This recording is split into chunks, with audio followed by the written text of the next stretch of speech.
धन्य धन्य सतगुरु सुखदा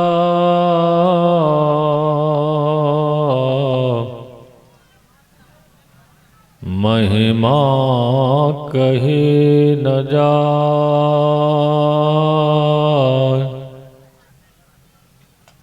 जो कछु कहो तुम्हारी कृपा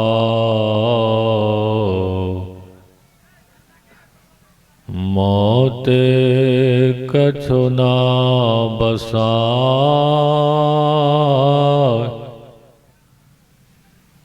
जो कछु कहो तुम्हारी कृपा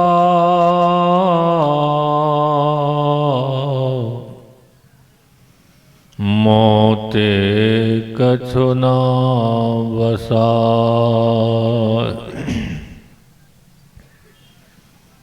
बोलिए प्रेम से श्री सद्गुरु महाराज की जय। अव्यक्त रूप में अखिल महाराज की श्री चरणों में नमन।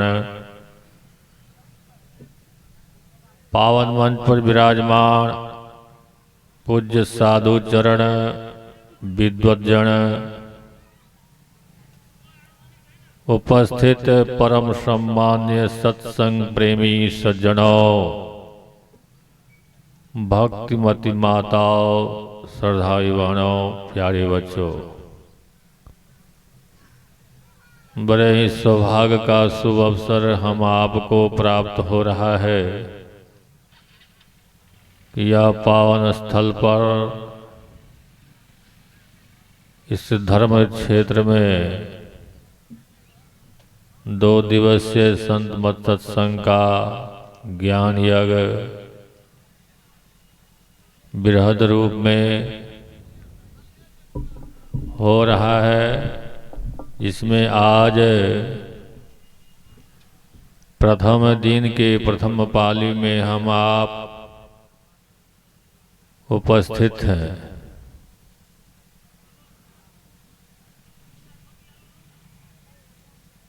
और परमाराध्य श्री सद्गुरु महाराज ये जो रचित सदग्रंथ पावन ग्रंथ सत्संग योग से पाठ के क्रम में हम आप सुने।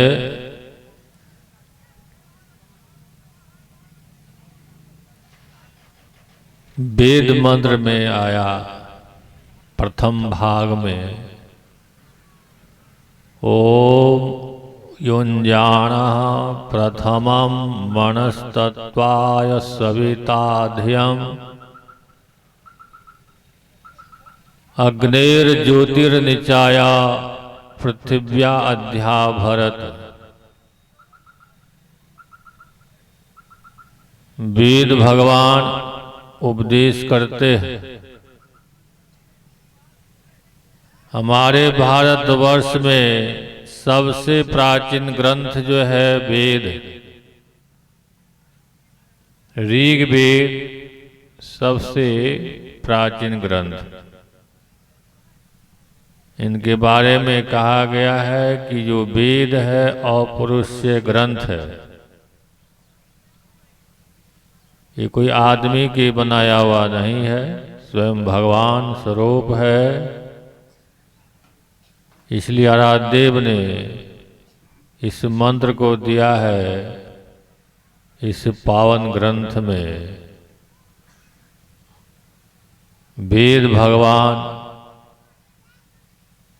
उपदेश करते हम मनुष्य के लिए।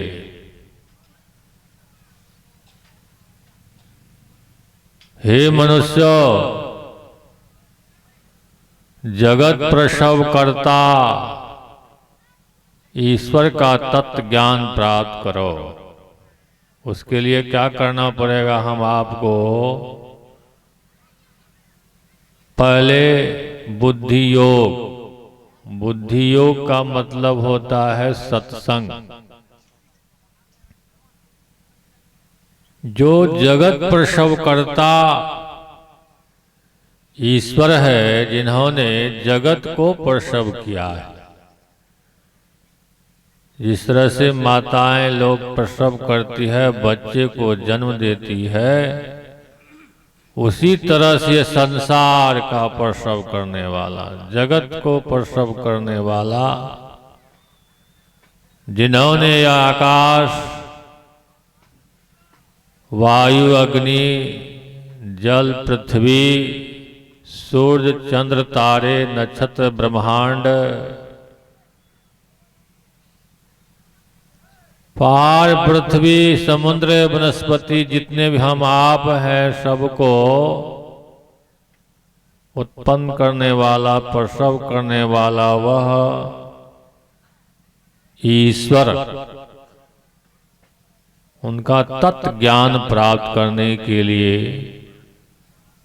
वेद भगवान का आदेश है हम मनुष्य के लिए। वह कैसे होगा? हम आपको किस तरह से जाने पहचाने उस परमात्मा का आत्मसात कैसे करें, उसके लिए हम आपको बुद्धि योग यानी कि सत्संग करना पड़ेगा। गुरु महाराज के ज्ञान में हम आप पढ़ते सुनते हैं कि दो तरह का सत्संग है। एक है धर्म कथा बाहर सत्संगा, जो अभी आप बैठकर सुन रहे हैं, वक्ता लोग सुना रहे हैं, परमात्मा की चर्चा, वो किस तरह से हम आपको उनका ज्ञान प्राप्त होगा, कैसे होगा, कहाँ होगा, किस भेद से होगा। बाह्य सत्संग जो है धर्म कथा, जब तक हम आप मनोयोग रूप से महापुरुषों के उपदेश को नहीं सुनेंगे, नहीं समझेंगे तो कैसे कर पाएंगे? कैसे वह तत्व ज्ञान प्राप्त होगा? अंतर का सत्संग कैसे होगा? अंतर सत्संग ध्यान अभंगा।